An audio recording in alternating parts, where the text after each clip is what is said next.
بسم اللہ الرحمن الرحیم الحمد للہ والصلاة والسلام علی رسول اللہ وعلی آلہ وصحبہ ومن والاه اما بعد۔ اللہ رب العزت نے انسانی زندگی کو جانچنے کے لیے کچھ اصول قائم کیے ہیں۔ انسان کے ایمان کو پرکھنے کے لیے، انسان کی اللہ سے محبت کو پرکھنے کے لیے اللہ تعالیٰ نے کچھ اصول وضع کیے۔ ان اصولوں میں سے ایک اصول انسان کو مختلف فتنوں میں مبتلا کرنا بھی ہے، جس طرح کہ اللہ رب العزت نے فرمایا سورۃ سجدہ میں وَلَنُذِيقَنَّهُم مِّنَ الْعَذَابِ الْأَدْنَىٰ دُونَ الْعَذَابِ الْأَكْبَرِ لَعَلَّهُمْ يَرْجِعُونَ۔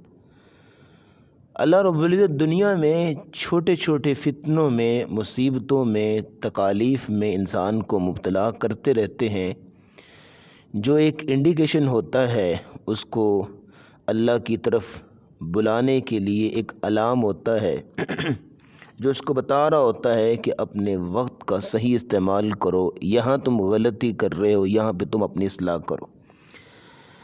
اور ان فتنوں میں مبتلا کرنے کا مقصد یہ، دیکھیں فتنے کی جو ڈیفینیشن ہے وہ بھی یہی ہے، ما یبین بہ حال المرء من الخیر والشر۔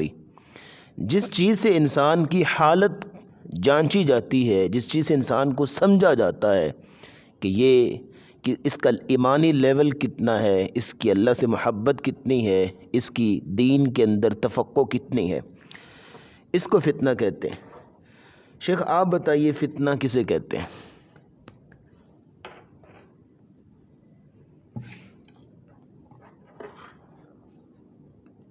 نحمدہ ونصلی ونسلم علی رسولہ الکریم اما بعد۔ ہمارا جو گفتگو کا موضوع ہے آج، وہ فتنوں کے حوالے سے ہے۔ شیخ نے اس کی جو ڈیفینیشن ہے، تعریف ہے، اس کو بیان کیا ہے۔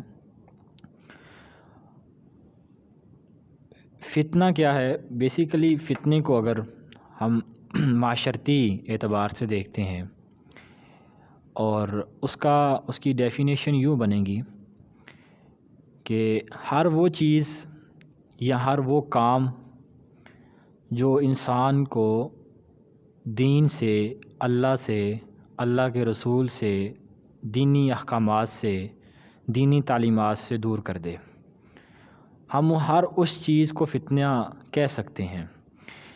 کیونکہ فتنہ میں جب انسان مبتلا ہوتا ہے تو وہ یقیناً اللہ سے بھی دور ہو جاتا ہے، وہ اللہ کے رسول کی تعلیمات سے بھی دور ہو جاتا ہے، اور وہ جو اخلاقیات ہیں وہ ان سے بھی دور ہو جاتا ہے۔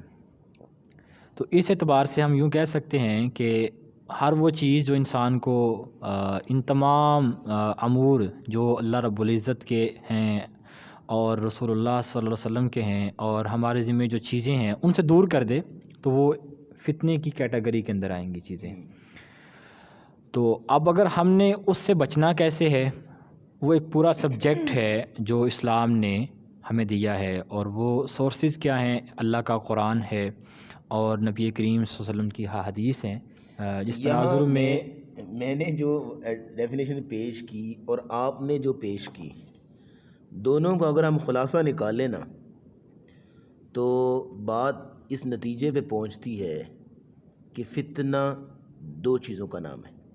بالکل ایسے، ایک وہ چیز کہ جس سے انسانی ایمان چک ہوتا ہے، کس کے اندر ایمان، سپوز دیٹ اللہ رب العزت کسی انسان کو خوشی دیتے ہیں، تو اس سے اللہ کا مقصود اس کو آزمانا ہوتا ہے کہ اس خوشی کے اندر یہ کس طرح جو ہے سروائیو کرتا ہے، کس طرح جو ہے وہ زندگی گزارتا ہے۔ اگر اس انسان کو اللہ غمی میں مبتلا کرتے ہیں تو اس سے اللہ کا مقصود یہ ہوتا ہے کہ غمی میں کیا صبر کرتا ہے کہ نہیں، اس کے صبر کا لیول چیک کرنا ہے۔ بالکل۔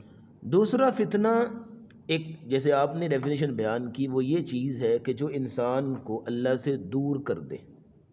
انسان کو مثال کے طور پہ آج اس نے 5 نمازیں باقاعدگی سے ادا کی ہیں اور بڑے جو ہے وہ سنن کا اہتمام کیا ہے، بالکل 2 دن نمازی رہا، 3 دن، کیا وجہ ہوئی کہ چوتھے دن اس نے کوئی نماز نہیں پڑھی؟ کیا وجہ ہوئی کہ اس کی تہجد جو پہلے پڑھا کرتا تھا چھوٹ گئی؟ کیا وجہ ہے کہ ایک تلاوت کی اس کی روٹین تھی چھوٹ گئی؟ اس کی وجہ یہ ہے کہ اس کی جو سراؤنڈنگ میں بہت سارے ایسے ایلیمنٹس موجود ہیں، ایسے ٹریکس موجود ہیں جو اس کو اللہ سے دور کرنے کی کوشش کر رہے ہیں۔ اسی لیے نبی علیہ السلام کی حدیث آپ نے فرمایا یصبح الرجل مؤمنا ویمسی کافرا، کہ صبح کی وقت ایک مسلمان جو ہے وہ مومن ہوگا، شام کو کافر ہو جائے گا، ویمسی مؤمنا ویصبح کافرا، شام کو جو ہے وہ کافر ہوگا، صبح کو مومن ہو جائے گا۔ تو یہ نبی اسلام کی حدیث یہ انسان کے مختلف مزاجوں کو بیان کر رہی ہے۔ اس کی وجہ کیا ہے؟ اس کی وجہ یہی ہے کہ اس کو بہت سارے فتنوں نے گھیرا ہوا ہے۔ آج ہماری سراؤنڈنگ میں ہمارے یوتھ، ہمارے جو ہیں وہ بلکہ ہر لیول کا آدمی جو ہے وہ بہت سے فتنوں کے ساتھ لڑ رہا ہے۔ بالکل ایسے ہی ہے، اور موسٹلی پیپل ایسے ہیں کہ وہ ان فتنوں کے آگے ہار مان چکے ہیں، وہ فیل ہو چکے ہیں، وہ نہیں مطلب اپنی خواہشات کو، اپنی جو اندر کی ایموشنز ہیں ان کو جو ہے وہ قابو نہیں کر پا رہے، کیونکہ ایموشنز کو قابو کرنے کا نام ہی تو ایک جنوں کے تقوی اور صبر کو جو ہے وہ بیان کیا گیا ہے۔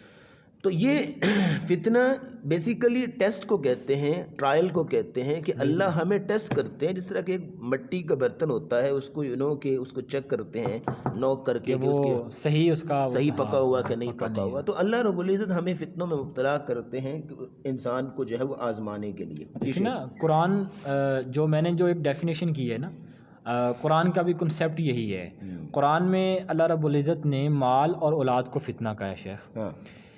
اب اللہ تعالیٰ نے قرآن میں مال اور جب اولاد کو فتنہ کہا ہے تو ہم اس کنسیپٹ پہ جب ہم غور و فکر کرتے ہیں تو ہمیں یہ بات سمجھ آتی ہے کہ بعض اوقات ایسا ہوتا ہے کہ اولاد کی محبت کی وجہ سے ہم بہت سے ایسے کام کر جاتے ہیں جن کی شریعت اجازت نہیں دیتی، ٹھیک ہے، یا ہم مال میں اس قدر اس کے اندر اپنی توجہ لگا لیتے ہیں یا مال کے پیچھے ہر وقت بھاگ دوڑ کرتے ہیں، تو ہمیں مال ہر وقت مال ہوتا ہے، تو ہم جو اللہ کی طرف آنے والی چیز ہے وہ ہمیں مال اللہ کی طرف آنے سے دور کر دیتا ہے۔